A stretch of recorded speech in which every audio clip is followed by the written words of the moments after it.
Hey gang, it's Bryan from FXBilliards. Today we're going to be looking at the game of Pan Xiaoting. Pan is one of the best female players on the planet, and we're going to be able to pick up a lot of tips from her game, which is unique in many respects.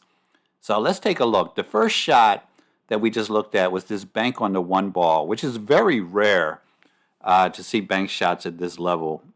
Top players in the world rather play a safety than shoot a bank shot.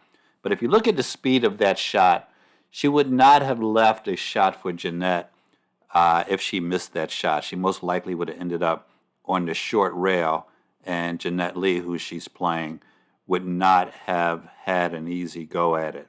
So there's a reason for taking those aggressive shots. When you do take them, you have to ask yourself, what's going to happen if I miss this shot? How am I going to leave the table? The next thing I want you to look at is this pattern here. Now, players at this level, I try to explain to guys all the time, shoot a lot of draw shots, a lot of shots that the cue ball is being hit below center. This is key in any advanced player's game. There's players that you might not ever see them hit a center ball shot. But I want you to see the position she plays on this 8-ball. That is unique position. She could have very easily drew that back, played the 8-ball in this bottom pocket here. Now, there's a reason for this. I talked about it in other videos. Pan is only about 5 foot tall, and a lot of the shots where the shot is going to be short leave her leaning down the table or with the bridge in her hand. So she plays an awful lot of position where she's taking longer shots down table as opposed to getting a shorter type position. So we're going to see that over and over again in this video. Now let's look at this break. This is an extremely good break. She doesn't put too much energy into it. She keeps control of the cue ball. She makes the wing ball and the one in the side so frequently. If you play at this level, you have to spend a lot of time practicing your break because it's so much more important than in amateur events. But her break is spot on, and she's probably hitting those balls about 70% of her speed. So I want to take a look at this shot. If you notice how low she cues up on this, but I want you to see how soft she hits it. She comes all the way down table. When you're putting that kind of spin on the ball, you don't have to really hit it that hard to get it around the table. So keep that in mind, guys. And speaking of getting around the table, here's my favorite shot. 3-rail position. If you guys don't have this shot in your game, you've got to get it in there because you can get so many places on the table with that shot. You can go 3 rails, you can go 4 rails, you can go 2 rails. It doesn't matter. You have a lot of spots where you can get to on the table with that shot. When you're using the bridge, this is my technique. When I'm using the bridge, I put my offhand down on top of the bridge as opposed to holding it in my hand. She does the same thing here. Don't force yourself to hold 2 apparatuses in the air. Put your hand down on the bridge, use your cue to make the shot. Only one thing is being held up. Now here's a simple situation that a lot of amateur players mess up on. This is a scratch shot, guys. This is very elementary, but you guys have to see it. She's going to put a little bit of draw on this shot, not just to get position on the 9, but to avoid the scratch shot. As you watch this, there's a guy somewhere scratching on that shot. Pay attention to those short little easy scratch shots. I hear all the time guys tell me, oh, I scratched on the ball right before the 8, or I scratched on the ball right before the 9. Pay attention to those shots, guys. A little bit of draw or a lot of follow a lot of times will allow you to not scratch. Now that close-up was just an illustration of how low she hits the ball. And here's a situation where she's going to use another shot with low to come around to get on the 9, but she's going to underhit this a bit. Now, this is a simple cut shot for her.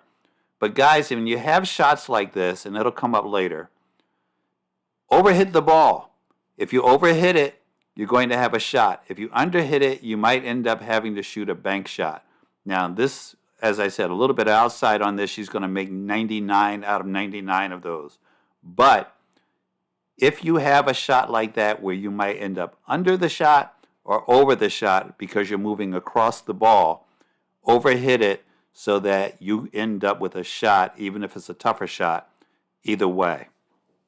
Now we're looking at the rack here. You can see that the 2-ball is to the right from the breaker's vantage point of the rack.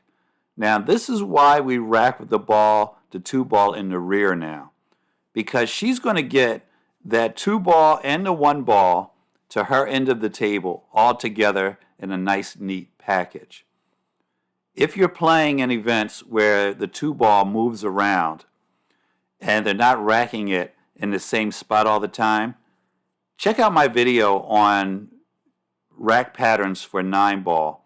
It'll show you where you need to break to get the 1-ball and the 2-ball down to your end of the table at the same time.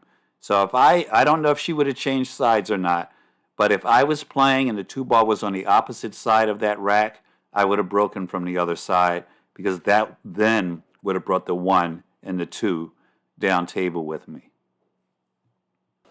So let's look at a safety, guys. Jeanette played a safety and left pan with this. This is disaster. If you leave someone with a shot like this, you might as well just wrap it up, because Pan is going to have the easiest safe of her life. She's going to put a little bit of stun and freeze that cue ball up against that object ball while she sends the 3 down the other end of the table. I can tell you Jeanette did not manage to hit that 3-ball. Anytime you have a shot like that, don't try to do too much. Don't try to bank it. Don't try to do crazy stuff.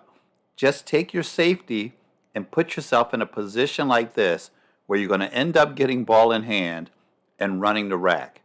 So stop doing too much, guys. You don't always have to try to put a ball in the pocket. Speaking of doing a lot of stuff, this is a pretty decent shot here. She's playing the 5. She has to get back up table to play the 7. She goes up and back. Now I wanted to show you guys this because a lot of players are scared of this shot. They will go over and back on, going from long rail to long rail. But it's okay to take these shots, guys. Yes, she has perfect speed. If you pass on a shot like that, or you try to hold up the cue ball like you're a magician and leave it down the other end of the table, you're going to have a problem. Work on going up and back on the table the long way. Now, I wanted to show this run out here just to show how many shots are hit below center. So here she's going to play a little bit of low left on that shot. And now she's going to hit this not low, but center ball right to get on the 4-ball. But every shot before this, every shot after this, she's hitting the ball below center. It's not necessarily a draw shot, but she's not trying to hit the ball center ball. A lot of you are hitting this shot center ball. Look how low she is on this shot.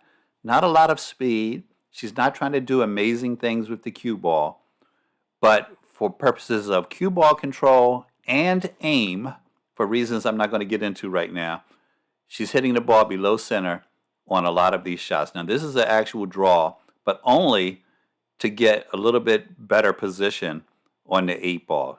Just giving herself a shorter shot. Why? Because she's going to shoot a draw shot here to get on the 9. So you can go around table on this, but you're going to be crossing the 9 when you come back around off the 3rd rail. So she shoots a little bit of draw, gets perfect position on the 9-ball, and it is a wrap. Work on hitting the ball above center, below center, left and right spin. Don't get obsessed with what we tell beginners, which is find the center of the ball. You got to hit the center of the ball. You have to learn to hit the ball above and below center, because that's where the large majority of your shots are going to be. Thanks for watching, guys. Don't forget to subscribe. Give us a thumbs up. Hit us in the comments, and have a great day.